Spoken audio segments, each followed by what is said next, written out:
I'm not okay. I'm not okay today. I want to give everybody permission to say they are not okay. And I want to give the black community permission to say you're not okay. For those who think falsely calling 911 on a black person have other fish to fry, talk to George's family. Talk to Tamir Rice's family. Breonna Taylor, Eric Garner, talk to their families and say if you have other fish to fry. Black people in general have to go to work the next day and pretend like they are all right.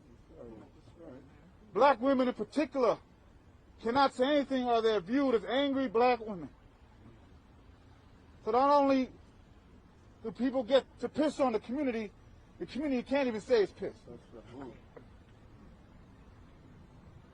31 years ago, not too far away, there was a horrific rape of a woman. And instead of going out to find the perpetrator who did that horror, they found any black man that they could and falsely accused them. Someone took out a full-page ad 31 years ago and said that those black men should be executed. That man is the president of the United States of America today. I am not okay today. That woman was so comfortable in her privilege that even being recorded, she felt like nothing would happen to her.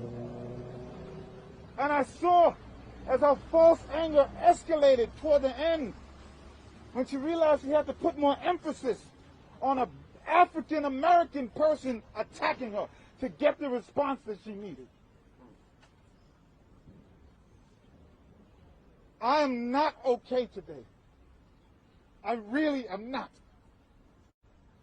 We are trying to deal with tens of thousands of people dying from COVID, disproportionately in the black and brown community. There is no bigger fish to fry than the institution of racism and bigotry that is pervasive in every damn institution across this city, state, and this country, period. Hey y'all, it's your girl Bianca bringing you another episode of I Got You Sis Chronicles. Welcome and welcome back. We got a lot to talk about, y'all. Like, it's so much going on right now. Number one, the first thing I want to say is I'm so proud to be black. And see, I'm one of those people that wake up black, they go to sleep black, that eat black, drink black, work black, talk black. And what I mean by that is I am black all the time. I know how to code switch and everything else, but I am unapologetically black. I'm not going to diminish my blackness for anybody. And I refuse to. I've gotten into debates with my friends because I refuse to diminish that. Either you're going to love it or whatever. But I know that I'm still going to be blessed because that's what I was born to be, is black. Okay? So, that's me. That's how I operate. And because of that, I've had to deal with some different things in the, in the workplace, in public places. Growing up, I grew up mostly on the West Coast. So in the Pacific Northwest, I love you very much, but I grew up with a lot of white people, a lot of Asian people, and a little bit of black people. And then to make it worse, I was too black for the black people because a lot of the black people were mixed and they had, different texture hair, different color skin. They could kind of, go into different crowds that I couldn't because I was super black. I grew up with if you were pretty, it was, what are you mixed with? Black, and then some more black. This melanin is black. But anyways, you know, so there was different things that I dealt with. So today, the focus is going to be your privilege is showing. You know, we had multiple instances just this week alone where people were standing up and their privilege was showing.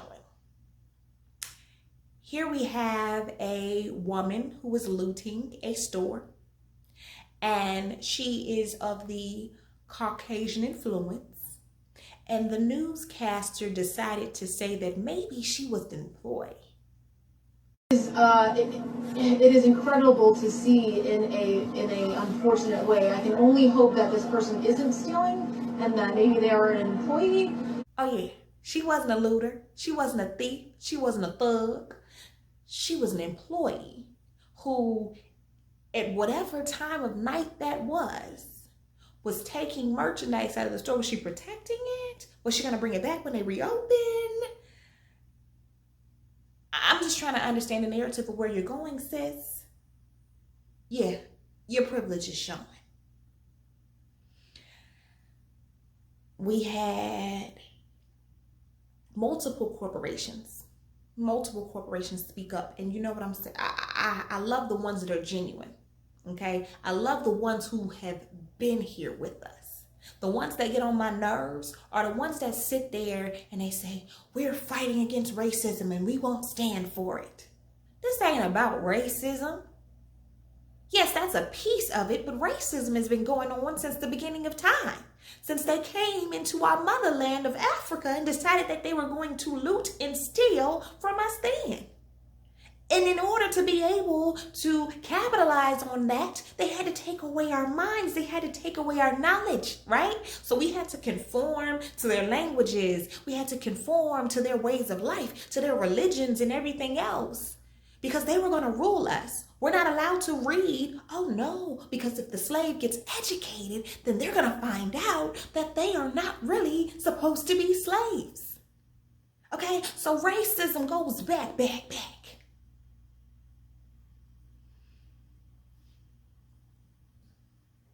I'm sorry, y'all. And this is just something I'm super passionate about, because this is something that we've been living day in and day out. This is something that I've been speaking against, and I just cannot stand the fact that people think in 2020, this is when it started.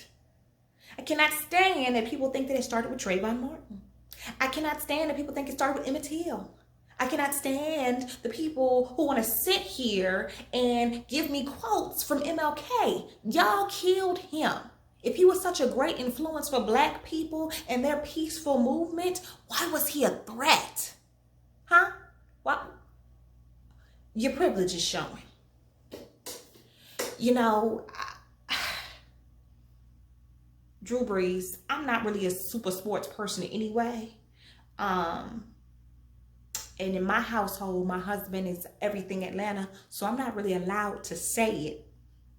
But, you know, he plays for the Aints. Sorry if I offended anybody, but that's him. I gotta submit to my husband, remember?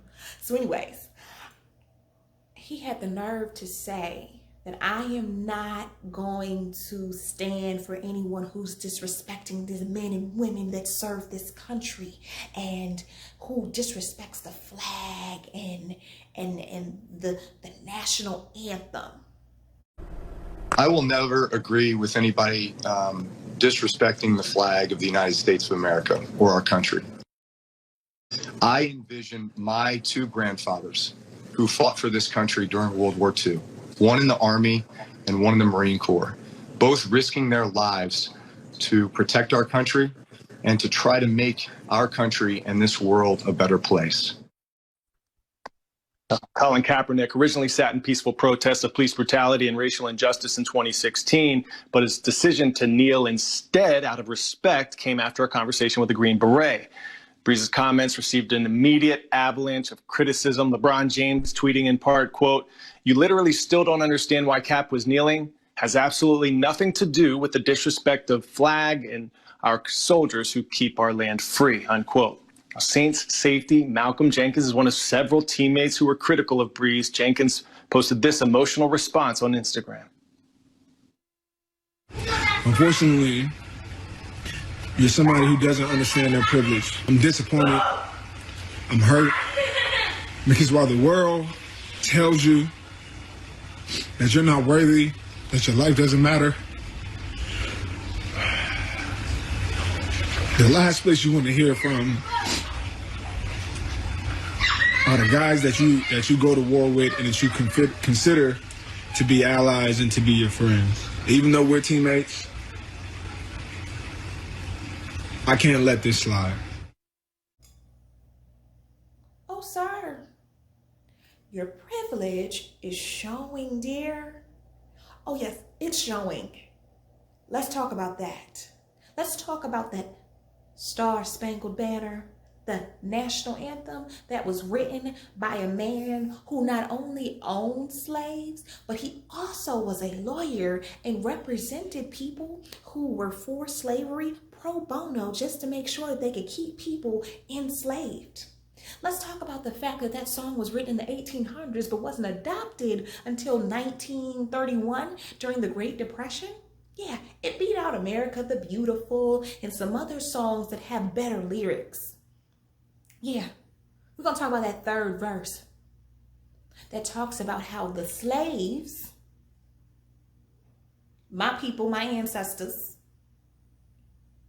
weren't going to be counted in that land of the free, home of the brave. You want me to stand for something? Let's rewrite the national anthem so that it can represent the very people that are in this country. This ain't the first time. See, the narrative when they wanted to make Black Lives Matter into this terroristic group, see, that didn't work. So now, oh, let's get on their side because they tearing stuff up. And I'm gonna say this, y'all, and some people might not agree with me. I don't agree with the looting, okay? I do not agree with the looting. I don't think it's a good thing to steal. You know what I'm saying? I think that anything that is gotten in an ill manner is not gonna last. And it's gonna be harder to maintain the things that you were supposed to have if you're taking things that you're not supposed to have, right? What I do believe in, excuse my language, is tearing shit up, okay?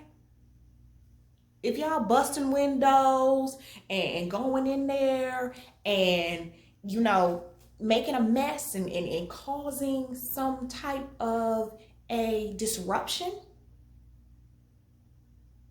I'm cool with that. I'm absolutely cool with that. Because sometimes you got to make people uncomfortable before they hear you, okay? Y'all keep talking about hitting their pockets. Hit their pockets, hit their time, hit their money. Yes, I said it twice. Pockets and money is the same thing, but hit it. We got to keep this momentum going, y'all. We got to keep this momentum going.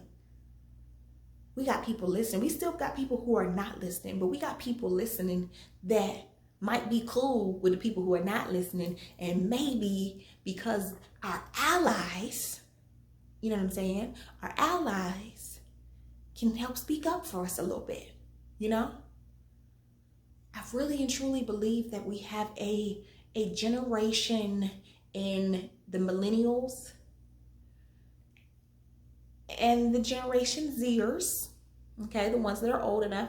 I really believe that we have progression and innovation and people who think for themselves and do not accept just the history books. Now, this is not all. This is not a blanket statement for everybody. No, I know we got some slow folks. I know we got people who think that Black people are still just a couple of pages in the history book and that's all we did, said, or heard. I know. I'm sorry. I'm not talking to y'all, okay? Get back on the bus. I'm not talking to y'all. I am talking to those people who are evolved. I'm talking to those people who really and truly want to affect change. I see this being a different world for us. I see us being like the civil rights era and how they can tell us about when there were Black only water fountains and Black only entrances for the the restaurants and how we had to go to the back of the bus and things like that. I feel like we're going to be able to tell our kids and our grandchildren stories about how the police used to whoop our tails and shoot unarmed people. I think we're going to be able to tell them that stories and talk about it in the past tense. And they don't understand having to have that conversation with our children about police brutality, about how everybody isn't for them, about how they were born with however many strikes against them. My parents told me that I was born with 2 strikes against me because I was born black and I was born a woman. Therefore, I had to work that much harder and didn't have a chance to fail. I didn't have opportunities to fail. I had to keep moving. I had to keep pushing. I had to keep hustling, and it was what it was. So I don't know how many strikes you were told, but I'm sure you had a similar conversation with your parents if you look like me. Your privilege is showing if you don't understand that those are conversations that we have to have. I love the corporations like Ben and Jerry. They, a few years ago, did a commercial where they brought up the fact that we have to have those conversations about police brutality and how our children should behave when encountering the police. Unfortunately, doing all of that doesn't even matter. Yes, ma'am. No, sir. Yes, officer. My hands are on the wheel. You want me to get my wallet? Okay, I'm going to move my hand into my pocket. I'm going to move my hand here. I'm going to move my hand there. That doesn't work. What happens when it doesn't work? What do you expect from us? Your privilege is showing when you tell us that.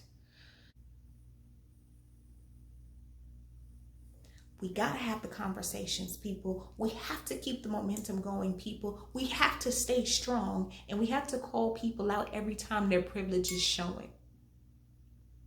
And it ain't gotta be you got me messed up, blah, blah, blah, blah, blah. No, let's educate them.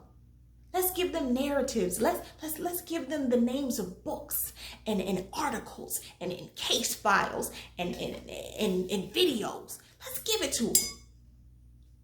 They may or may not watch it. They may or may not. But if they really want to be a part of the change, if they really, really care about us like they do, because I don't want to be your token black friend. I don't need to be your token black friend. I'm good. Oh, you're one of the good ones. No, sweetie, I'm not. I'm Bianca. Y'all heard that. Oh, no, you're different than the other ones. Like that's a compliment. Girl, boy, bye. We can debate amongst one another, but let's not fight each other. Let's not be divisive. And let's not worry about who's for us and who's against us. Let's just stay prayed up, stay covered, and focus on what we are working towards. Because that's what we're looking for. Mistakes are going to be made. Mistakes are going to be made. But what do we do to hold people accountable so that they don't want to make the mistakes? If I go into your home and I steal from you,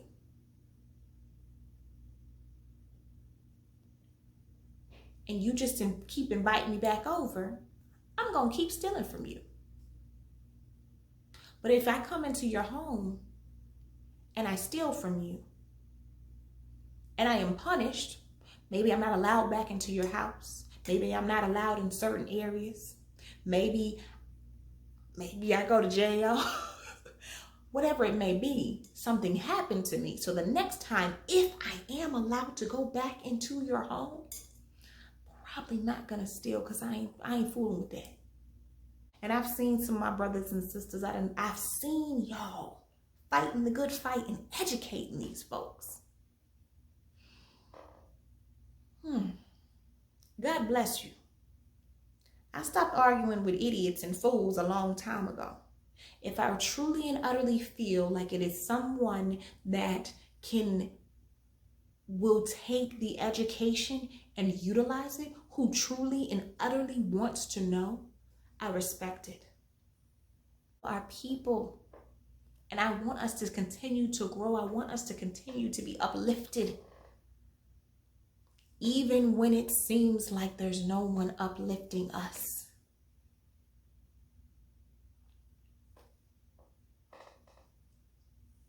We got our culture vultures out there. They'll pretend just to get a little information from us, learn how to do a couple cornrows or whatever. That's another episode though.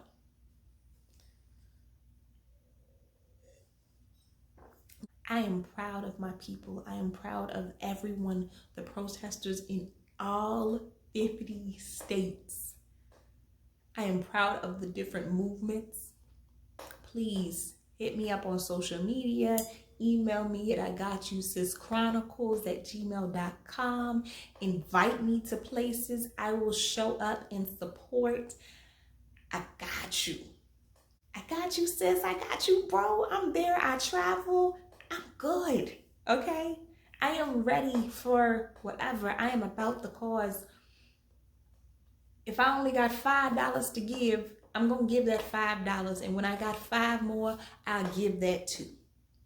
If you want me to share something, if you want me to speak about something, whatever you're asking me to do to support the movement, I got you. Because I am about it. And I'm not one just to talk. I like to put my money where my mouth is.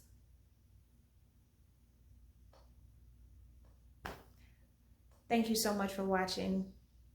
I appreciate y'all. I love y'all for real. And I'll see you soon. Black Lives Matter.